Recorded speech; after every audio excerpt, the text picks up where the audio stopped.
since I've done a vlog.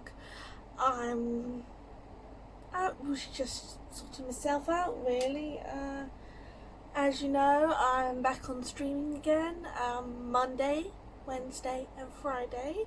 It will be me playing Sims, the baby challenge. We're officially up to baby 19. Yay! So we're what, 20th of the way there almost. Well, you know, we're almost there, I guess. I'm not very good at maths when I'm anyway. I did promise to give you a rundown of my life and all that.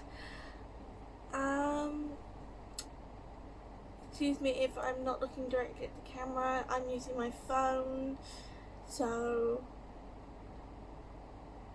I am looking directly at the phone. So anyways, what went on? Let's start from the beginning. I'm adopted. I was in the system, I think, for almost 6 years. It was between 5 and 6 years, and I don't remember any of it, unfortunately. I had an accident when I was 8, and the memory, and if I want to remember, I have to look at my adoption book, which I don't currently have. So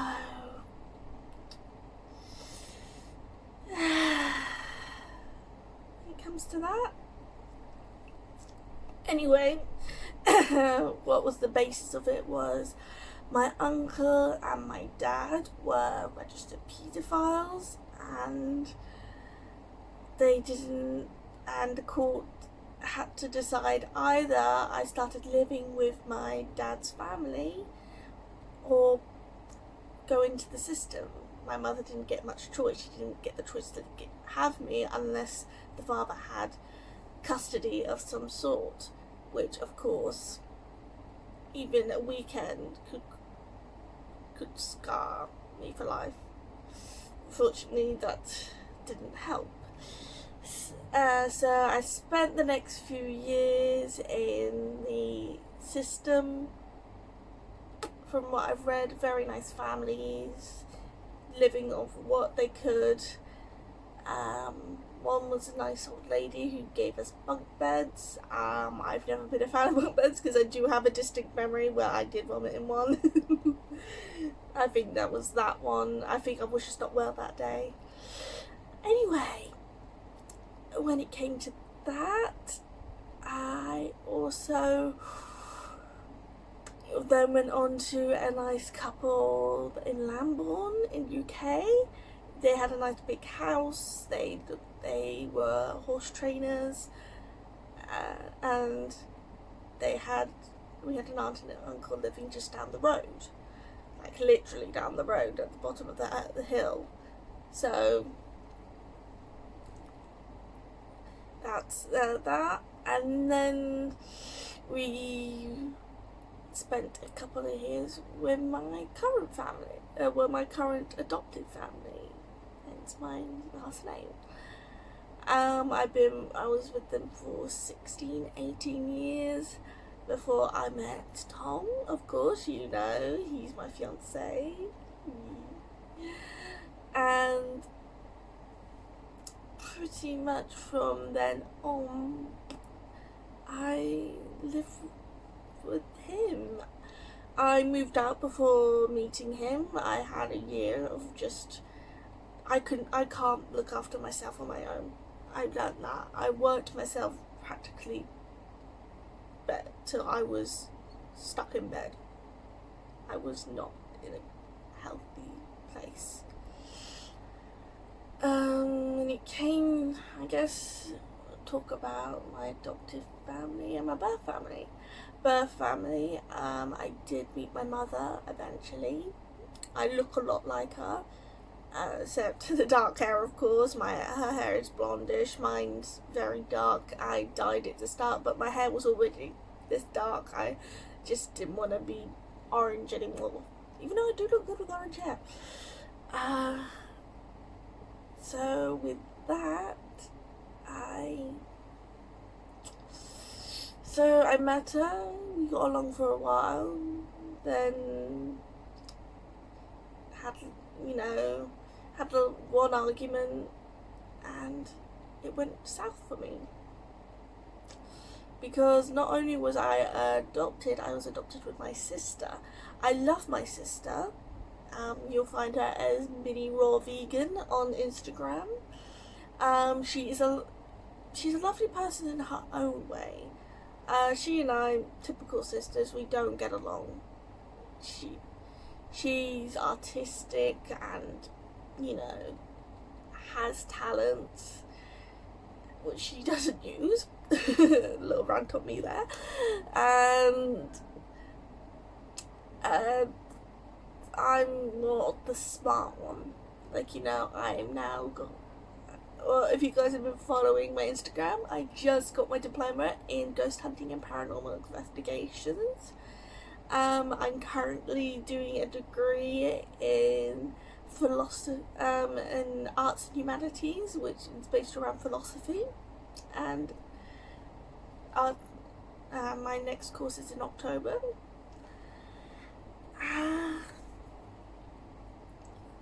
So, wasp. He'll find his way out. I've got a netting from the window. Anyway,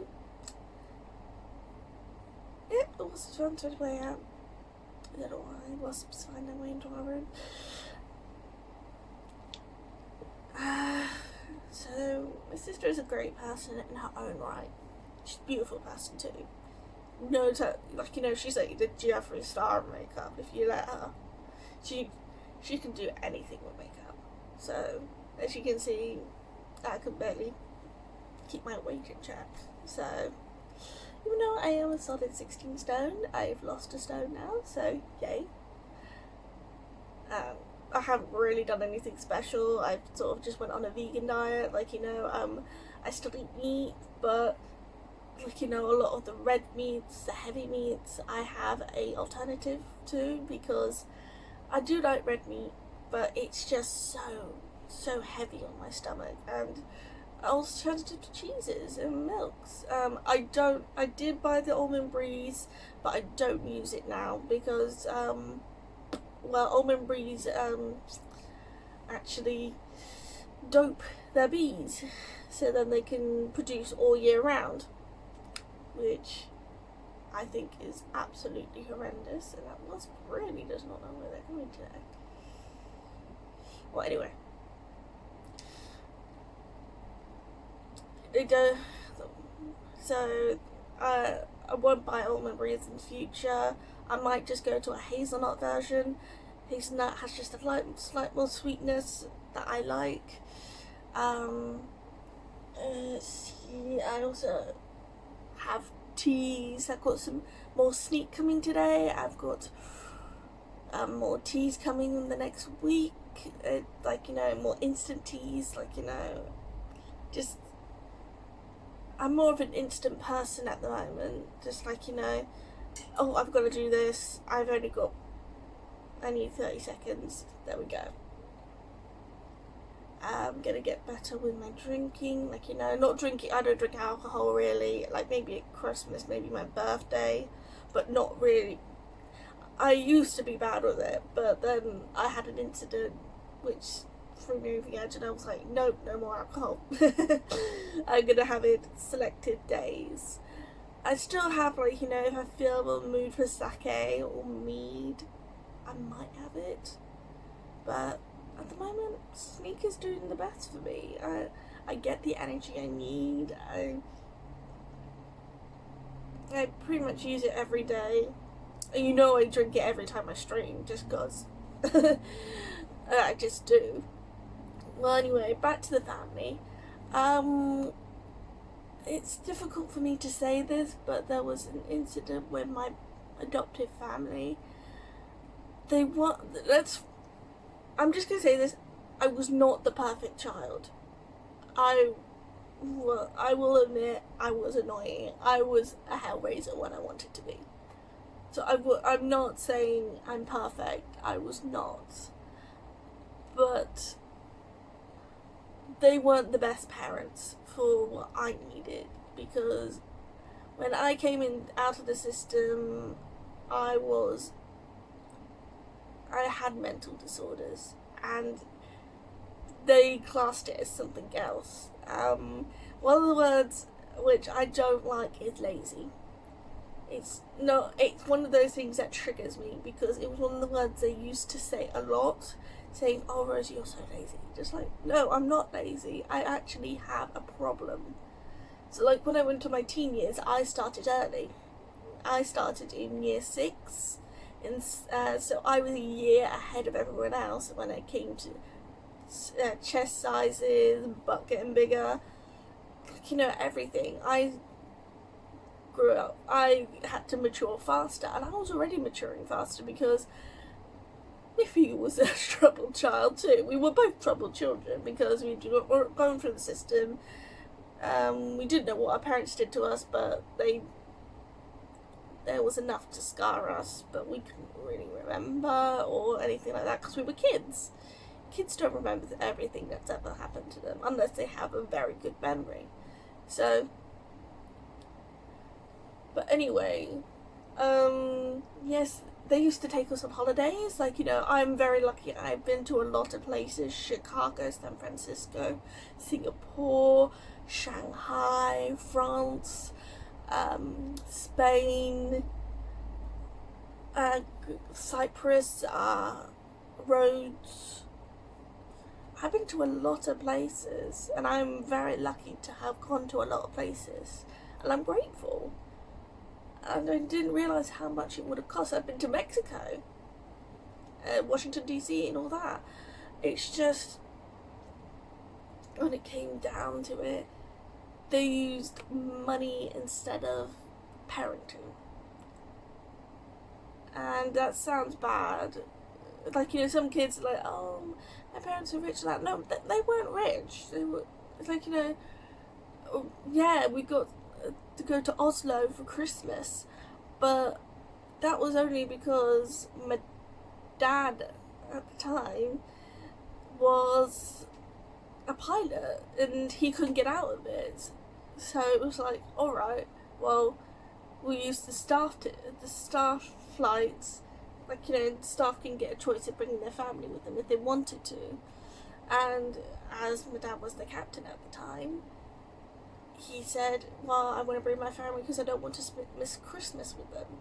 And that's what happened. We got to have some special Christmases because Dad couldn't get out of it. This is what some Christmases were like. He would be home about 3 a.m. Christmas morning, and then he'd go to sleep and be up at 8 a.m. Christmas morning, and then that's when we'd do our presents. And because at 10 a.m. there'd be a Christmas party, and then we spend the Christmas day getting to know our presents and all that, because we used to get a lot of presents because we were kids, and Christmas is Christmas. And then watch TV, have Christmas dinner, and it'd be about 11 o'clock at night when we'd go to bed. So he would have spent majority of the day, good 20 hours of the day, being awake, and probably only having 5 hours sleep at best. But that was what Christmas was like for him majority of the times, because if he wasn't going to be there for Christmas, we'd go to Christmas with him. Because I had a Christmas in Shanghai which was magical. I mean magical. China doesn't really do Christmas. They sort of carry on what they do, and it was a magical Christmas. But it was different. So I got a chance at that. I got a chance of learning different cultures and different people and all that. I was very lucky. But then there'd be a bunch of fights, like, at least 4 or 5 times a week there'd be a fight about something ridiculous. It could be between my parents, it could be between me and the parents, it could be between Miffy and the parents. There was always a fight. And eventually Miffy was a teenager, which then made things like, you know, she became more moody, she became a teenager, which they couldn't handle. So I was transferred to a private school. You were there 8 a.m. to 4 p.m. If you were at homework club, latest 7 p.m, which I was. So I would spend about 12 hours a day at school, maybe. Maybe even more if mum couldn't pick me up. And so it started to strain our relationship when I became a teenager and I started noticing boys. I was in an all-girls school, so the only time I got to notice boys was when I was ice skating or I was out. And I already started my agoraphobia, like, you know, going out and all that. So I started secluding myself, playing video games and all that. And yes, I got addicted to a few things, but, like, you know, I learned my mistakes, like, you know, and I don't play them anymore. Like, there's a system called IMVU. I must have spent 200 quid over the years on that thing. And actually, it wasn't worth it. And it always got me in trouble. I don't know why. It was the 3D avatar thing, like, you know. It was just one of those, like, insane, amazing things at the time. Now it's just normal. Everyone's got a 3D avatar of their own, if it be a Bitmoji or something like that. So,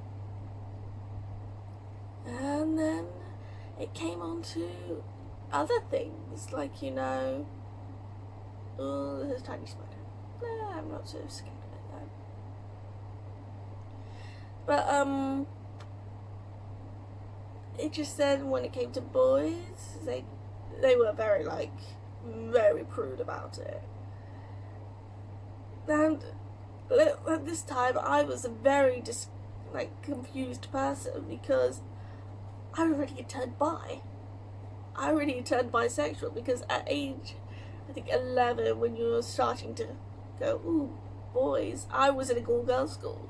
And so, okay, I had already seen girl parts.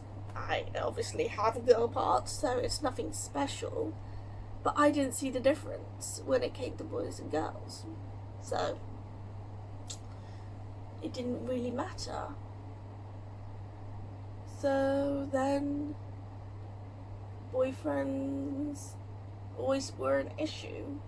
Like, you know, couldn't meet them, like, you know, past 7 o'clock. And then in college, I knew I was bi. I was happily bi, but of course my parents didn't know, because you had to be in the closet with them because it was so prude. Things just got a bit difficult from there. Oh, sorry, the spider is distracting me because I'm really anxious about spiders. It's a tiny spider. I'm getting better, but apologies if if I keep looking up. I just, you know what, it'll go on its own. It will go on its own. You just gotta learn. Anyway, spiders and all that, yeah, that was a social phobia. Like, you know, we used to have big ass fucking spiders in that house because we were right by a woodland area. So, my fear was founded. Like, you know, didn't need it. So, I might as well tell you, my sister had a baby boy. He was the light of my life. Like, I used to babysit him and regularly babysit. Then there was an incident where he had to move into his grandparents, and then I babysitted him from there. And even when I'd moved out, I went back and babysat. It was just, he meant so much to me. Like, you know, he was not my little boy, but he was my nephew, and I'd do anything for him. Like, he was just, I just would treat him like my own, because he just meant so much to me. And then I met Tom. Tom was a lot to me. Our first date, and this is so cute, I had no food in my cupboards because I wasn't getting paid enough to actually buy food. I was on an apprenticeship, so food was scarce, and whenever I got money for food, I'd go to Co-op and buy like a big bag full of shit that would not last. It was just like,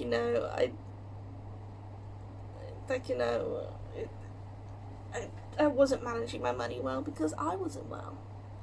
And I'm terrific at spending my money now. I save up a bunch. If I want to buy something, I'm like, okay, I'll wait a couple of months. So I do. I wait a couple of months, and then I go, do I really want that? And if I don't, then I just put it in savings. But it's like, do I really want it? Do I really need it? Because a lot of times when it came to spending money, do I really need it? Back when I was a teenager and I had like £20 a month, I would save it up for a video game because I loved my games. But then when I became a college student and I started having a job and all that, I started spending it on food because I was in a bad place. Hence why I gained so much weight. I didn't care about my weight. Don't care about it now. Because, okay, I've lost some just for health reasons. Because I know just a little less weight means a little less strain on my body. Which, you know what? It's good. It's very good. So, going back to Tom, my family met him. Ooh, don't know why we had an exposure issue there. My family met him. They liked him for a while, and then Tom looked after me. He said my parents were like, oh well, it's just a fad. You're just gonna go back to your ex, which, you know what, I did go back to my ex, but then I realised I was over him. He hadn't moved on with his life at all. Okay, he was in a new house and all that, but he was still in the same job, which, okay, it was a good paying job. He was still doing the same things, like, drinking and driving. He hadn't grown up. I had grown up. I'd gone, wait a second. I had pined after you for years, and actually, you're a dickhead. You're an actual dickhead. So they were just like, oh, this is just a fad. But no, Tom and I get each other. We've both got problems. And there was an incident where I went back to my ex. I got drunk again, very drunk. And then I spent a week back at my parents', just trying to sort my life out. And they were very not understanding. They were condescending towards me. They took me off my pills immediately, and I was already on like 15-20 pills a day because my conditions were bad. I was ill. And they made me think of all these things about Tom and all that.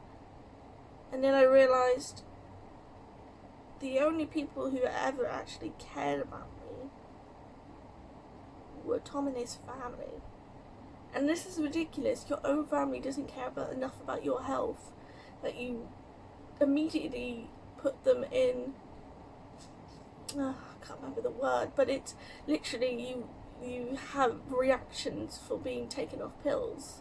I know the word, honestly, but I was sick. I was sick for a week and I had to still act like nothing had happened. I was back babysitting, I was back doing the normal stuff, doing chores and all that. I wasn't allowed to be ill. I wasn't allowed to recuperate from it all. And I just went, I can't handle this. They even made me dye my hair because I was in a two-tone, like in a two-tone, because I liked that style. I love that style. I'm going to go to that style again eventually. But they didn't understand, and I couldn't handle it. So after messaging my ex, like, you know, a bunch of times saying, get me out of here, he kept saying, wait. And I was like, no, I can't wait. I'm gonna do something stupid because I can't handle this. That's it, withdrawal. Yeah. I was going through a withdrawal. So then I messaged Tom and went, Tom, I'm sorry, help me. I literally said, help me, and he was there. Just an hour later saying, pack your things, I'm coming to get you. And you know what, that is what a good boyfriend slash fiance slash any good friend should have done for me. For you as well. They should have gone, you're in trouble, you come over to my house, you're gonna...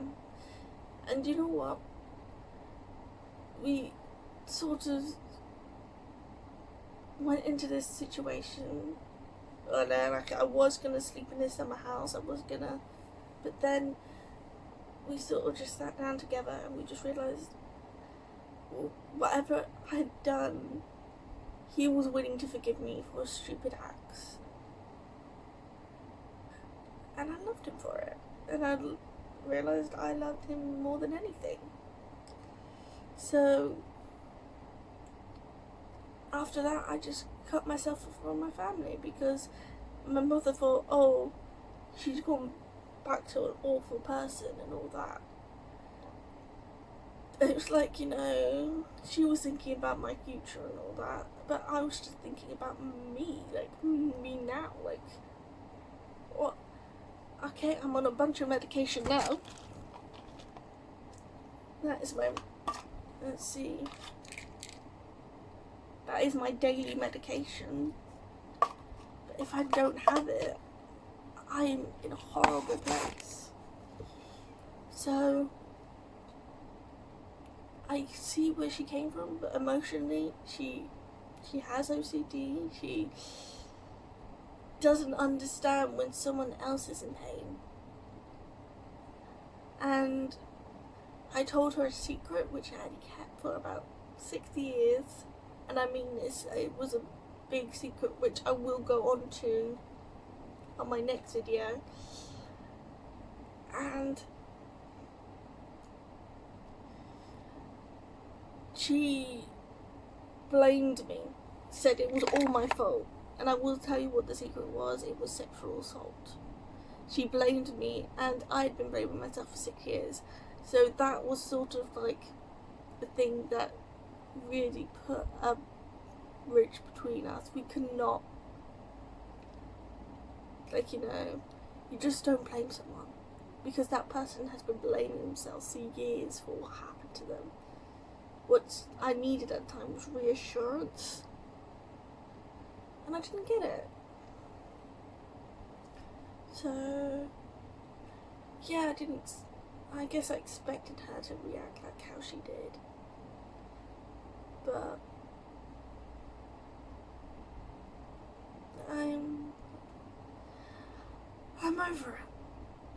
The only one in that family I care about now is my nephew, and as for my birth family, the only one I care about in that group is my brother.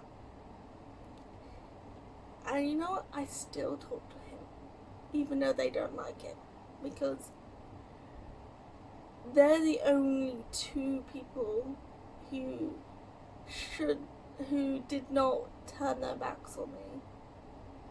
If you're gonna turn your back on me, then don't try being my friend. Yeah, okay, we may have arguments, we may have spats and all that, but then don't do something that's irreparable. So yeah, family wise, yeah, it's pretty fucked up. But I have Tom, I have Moo, of Kieran and Fabric, and then of course the dogs and the parrot and the cat. Oh, little news on that. We had a cat called Tibby be a guest to the house for a little while. That was only because Tip's poor thing was too anxious to stay here, so we took him home, and he's happy there. So yeah, that's my family. It's complicated, but I tried my best to get along with them. I wasn't a great child, and I wasn't in a good place where, like, you know, my mental health, my physical health, but they didn't believe that anyone else could be sick, no one else could be tired, no one else could be in a worse situation than them. And I understand that they came from an army background. I understand that. But you don't force it on kids that have been through the foster system. But that's for me enough for the rant today. Thank you for following, subscribing, commenting, and of course liking. Please hit that bell button for any new videos. I'll be, of course, archiving any of our streams from Twitch. As I said, I will be on there Monday, Wednesday and Friday between 12 and 3 UK time. And of course, Mr. Chef will be playing his, oh, excuse me, my pillow. And if you, Harry Potter nerd, if, I don't know, I thought that was, I didn't know, it's just a bug. Anyway, I will just say, have a great summer, have a great day, and thank you so much for listening.